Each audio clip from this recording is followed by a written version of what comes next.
اب وقت آیا ہی تے محمد بخشا کوئی نہیں ہو بیٹھا نیڑے, ایک بندہ بھی نہیں تھا, ووٹر سپورٹر ساتھ دینے والا کوئی نہیں تھا. تو جناب جنید بچے کی طرف اشارہ کر کے کہنے لگے کوئی نہیں بول رہا, تو ہی بول کے بتا دے تیرا باپ کون ہے, تو ہی بول کے بتا دے کون ہے. اللہ اکبر. میرا رب جب چاہے تو بچے بولتے ہیں, رب چاہے تو گونگے بولتے ہیں, رب جب چاہے تو پھر پتھر بھی بولتے ہیں. جب کہا نا تو ہی بتا تو بچہ بولا اور بول کے کہنے لگا میرا باپ جریج نہیں, میرا تو وہ ہے جو بکریاں چلانے والا ہے, وہ میرا باپ. جب رب کریم نے توفیق دی تو بچہ بول پڑا. جب رب بندوبست کرتا ہے کسی کی عزت کی حفاظت کا تو پھر کوئی اسے رسوا کر سکتا. یاد رکھنا جب رب محافظ ہو تو پھر لوگوں کا پراپوگنڈا وہاں کچھ کر سکتا. لوگ کئی دفعہ بڑا گہرا جال بنتے ہیں, سازش کا رنگ بڑا گہرا ہوتا ہے, عام سادے آدمی اس کو سمجھ نہیں پاتے, اس پراپوگنڈے کا حصہ ہو جاتے ہیں, انہیں پتہ ہی نہیں چلتا یہ بات دراصل کیا کی جا رہی ہے. یہ کتنی گہری حسد کی آگ ہے جس کو لوگ بغض کے ساتھ ہوا دے رہے ہیں, اپنی عداوت کے ساتھ اس کو زیادہ جلا رہے ہیں. حضرت سیدنا عائشہ صدیقہ رضی اللہ تعالیٰ عنہ بیان کرتی ہیں, اور لطف کی بات یہ بھی بخاری میں موجود ہے. میں نے جناب جنید کا قصہ عرض کیا تو بخاری سے, یہ عرض کر رہا ہوں تو بخاری سے. یہ واقعہ میں حضور کی امت کے کسی ولی کا بیان کرتا تو لوگوں نے کہنا تھا ہماری سمجھ میں نہیں آتا. بعض لوگوں کا خیال ہے کہ داتا صاحب کی کرامت بھی نبی پاک کی بیان کریں. او خدا کے بندوں کو خیال کرو, داتا صاحب تو کئی سو سال بعد آئے ہیں, وہاں اگر کوئی کرامت ہوگی تو حضور بیان کریں گے. اگر نبی کریم نے پچھلے بنی اسرائیل کے ولیوں کی کرامتیں بیان کر کے تمہیں بتائی ہیں تو اس کا معنی یہ ہے کہ اگر وہاں اللہ یہ شان عطا کر سکتا ہے تو تم تو امتوں کی سردار امت ہو, ان پر تو نیرا فضل ہے, تم پر تو رب کا فضل کبیر ہے. تو بس لوگ سمجھنے کو تیار نہیں, پچھلوں کی مان لیتے ہیں.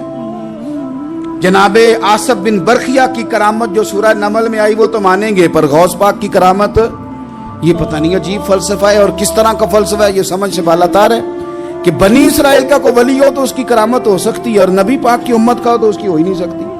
کیا معنی ہے اس بات کا؟ اور لوگ ہیں کہ داد و تحسین دے رہے ہیں, واہ واہ کر رہے ہیں. اللہ تعالیٰ سمجھنے کی توفیق عطا فرمائے.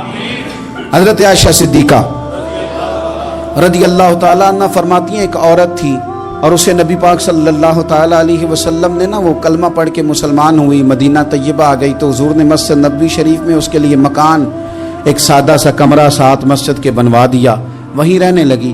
اکثر وہ سیدہ طیبہ کے پاس آتی تو حضرت عائشہ صدیقہ رضی اللہ تعالیٰ عنہ فرماتی ہیں وہ بڑی باتیں سناتی اور آخر میں کہتی وہ ہار والا دن بھی بڑا عجیب دن تھا اور میرے رب کی قدرتوں کا دن تھا, وہ بھی بڑا عجیب دن تھا. سیدہ عائشہ صدیقہ رضی اللہ تعالیٰ عنہ ایک دن فرمانے لگی کہ تو ہار والے دن کا بڑا ذکر کرتی ہے, وہ کیا دن تھا؟ تو خاتون کہنے لگی اماں جی وہ دن تھا جب میرے رب پر بھروسہ اور مضبوط ہو گیا, جس دن میرا اپنے رب پر توکل اور بڑھا, میرے ایمان میں یقین میں اور پختگی آئی.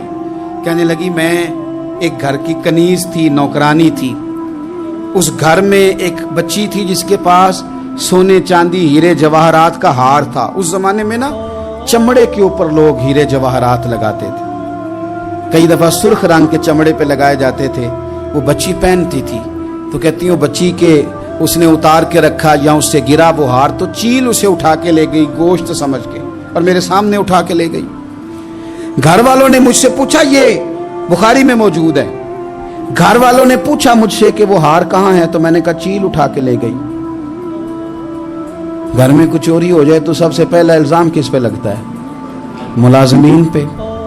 کہتے انہوں نے مجھے بڑا مارا, بڑی تکلیف تھی, حتیٰ کہ میری شرمگاہ تک کی تلاشی لی, میری عزت اتنی خراب کی میں بتا نہیں سکتی. میں نے اپنی زندگی میں ایک واقعہ دیکھا, ایک امیر گھر میں چوری ہو گئی, ملازم کو اتنا مارا کہ وہ چارپائی پہ پڑ گیا. پولیس والوں سے اتنی مار پروائی گئی کہ وہ بیچارہ چارپائی پہ پڑ گیا اور پھر وہ اتنا بیمار ہوا اور کچھ دنوں کے بعد پتہ چل گیا کہ چور تو اپنا بیٹا ہے ان کا. پھر اس کا انتقال ہو گیا. اب وہ سیٹھ صاحب اور گھر والے آ کے مرنے والے کے کان میں معافیاں مانگ رہے ہیں, کان میں. تو میں نے ان سے پھر کہا تھا کہ یہ تو اب چلا گیا ہے، تمہارا زور چلتا تھا نا، تو تم نے قانون خریدا اور تم نے اسے جتنا ہو سکا تم نے اسے مار پڑوائی، تمہارے پاس جو عدالتیں تھی تم نے وہاں کاروائی کی، اب ایک عدالت قیامت کے دن لگے گی۔ یہ کمزور تھا نا، کچھ کر نہیں سکا۔ میرے نبی پاک صلی اللہ علیہ وسلم نے فرمایا سن لو، اگر سینگ والی بکری نے بغیر سینگ والی بکری کو تکلیف دی ہوگی نا تو قیامت کے دن اسے بھی بدلہ دینا پڑے گا کہ تیرے پاس سینگ تھے اور تو نے اسے مارا تھا۔ وہ خاتون عرض کرتی ہے سیدہ عائشہ کی خدمت میں کہ مجھے بڑا مارا، مجھے تکلیف دی، میں کہہ رہی تھی کہ میرے سامنے چیل لے گئی ہے پر وہ نہیں مان رہے تھے، اماں جی انہوں نے مجھے بڑا مارا۔ حضرت عائشہ صدیقہ کہتی ہیں پھر کیا ہوا؟ کہنے لگی اماں جی جب کوئی میرا مددگار نہ رہا، مجھے تکلیف دے رہے تھے، رسوا کر رہے تھے، تو میں نے اپنے رب سے مدد چاہی، میرے رب کی طرف میں نے توجہ کی، میں نے کہا مالک اب تو ہی میرا مددگار ہے۔ کہتی ہے وہ مجھے مار رہے تھے تو وہ چیل جو ہار لے گئی تھی وہی لے کے واپس آ گئی، اور ہمارے سروں کے قریب لا کے اس نے جب اس ہار کو پھینکا وہ مجھے چھوڑ کے سائیڈ پہ ہوئے، وہ میری بے گناہی جان گئے، لیکن آپ کو بتاؤں اس دن سے میرا اپنے رب پر یقین اور بڑھ گیا۔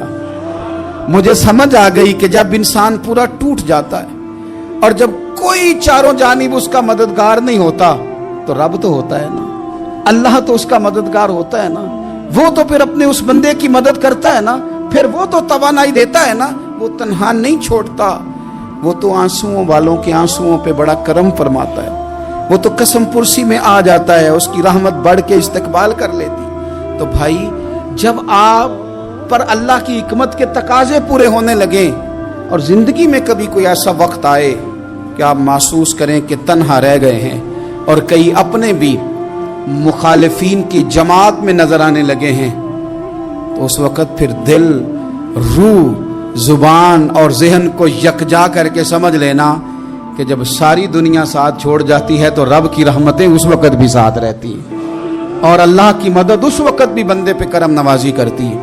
ایک اور حدیث سنیں، لطف کی بات یہ ہے یہ بھی بخاری میں ہے،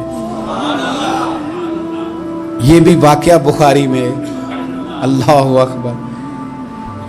ایک شخص نے نا ایک بندے سے قرض مانگا، اس نے کہا مجھے قرضہ دو، وہ کہنے لگا کہ کتنا قرضہ؟ اس نے کہا 1000 دینار۔ دینار سونے کا ہوتا تھا، درہم چاندی کا ہوتا تھا، 1000 دینار چاہیے۔ اس نے کہا کوئی گواہ ہے تیرے پاس؟ غریب کا گواہ بھی کوئی نہیں بنتا، کبھی الجھ جائے نا کو بندہ تو کئی اپنے بھی کہہ دیتے ہیں کہ ہم اس کے قول فعل کے ذمہ دار نہیں ہیں۔ ایک غریب آدمی کو قرض کی ضرورت پڑ گئی، 1000 دینار چاہیے۔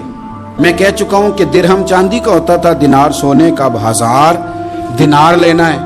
تو جس بندے سے اس نے کہا، اگرچہ وہ نیک بندہ تھا، اس نے کہا یار 1000 دینار دے دو، تو کہنے لگا کوئی گواہ ہے تیرے پاس؟ وہ کہنے لگا غریبوں کا گواہ کون ہوتا ہے؟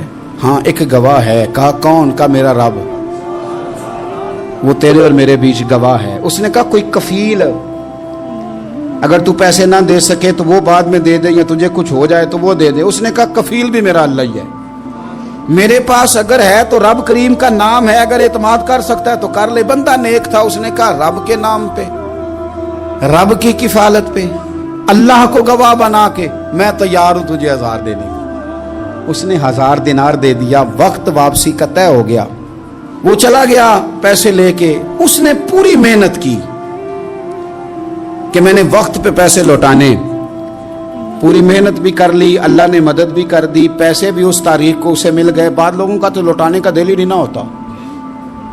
فرمایا حدیث پاک میں کہ تو لوٹانے کا ارادہ کر، رب تیری مدد بھی فرمائے گا۔ لیکن یہاں بہت سارے لوگ کہتے ہیں خیر ہے، ارادہ ہی نہیں، تو پھر جس طرح کا بندے کا گمان ہو رب بھی اسی طرح کا معاملہ فرماتا ہے۔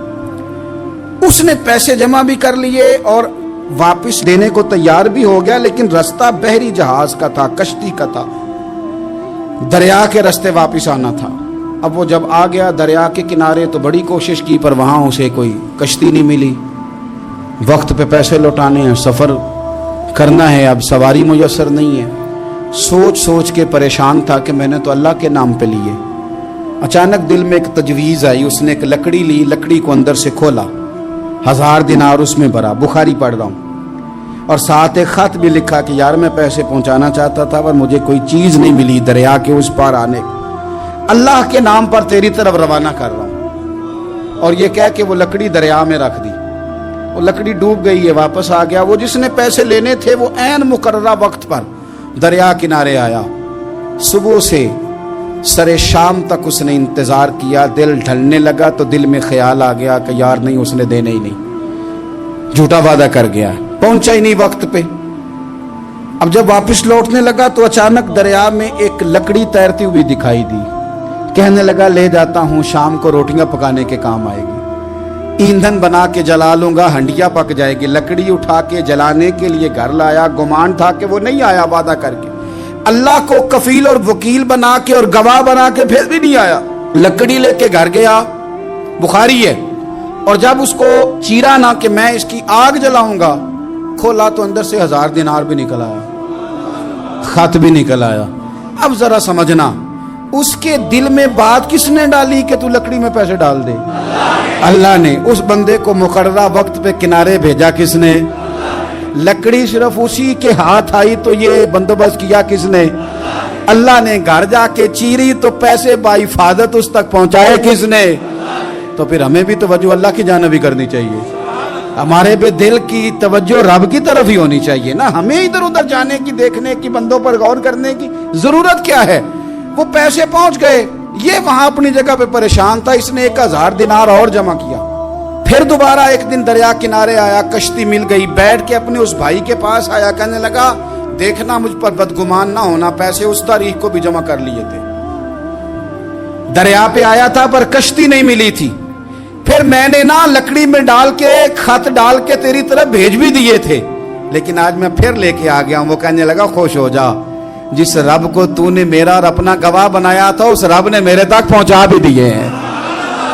جب لوگ اللہ کو گواہ بناتے ہیں، رب کی جانب اپنی توجہ کرتے ہیں، اپنی چاہتوں، خواہشات اور اپنی ساری چٹھیاں اپنے رب کریم کی رحمت کی طرف روانہ کرتے ہیں، پھر اللہ اپنے بندوں کو مایوس نہیں کرتا، اللہ اپنے بندوں کو نواز دیتا ہے، اللہ تبارک و تعالیٰ اپنے بندوں پہ کرم نوازی کرتا۔ او سنگیو، ساری امیدیں سیٹھوں، نوابوں، دنیا داروں سے کیوں وابستہ کرتے ہو؟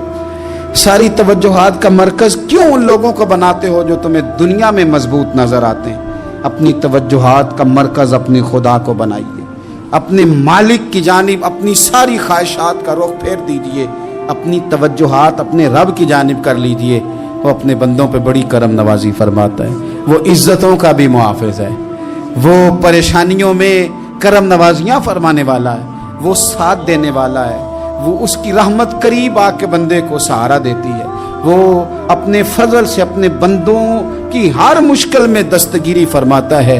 اسیاں سے کبھی ہم نے کنارہ نہ کیا، اور تو نے بھی تو دل آزردہ ہمارا نہ کیا، ہم نے تو جہنم کی بہت کی تدبیر، پر مولا تیری رحمت نے گوارا نہ کیا۔ عدل کریں تے تھر تھر کمبن، اچیاں شانہ والے، تجھے تو فضل کریں تے بخشے جامن، میرے جے منہ کالے۔ آخر دعوایا ان الحمدللہ رب العالمین۔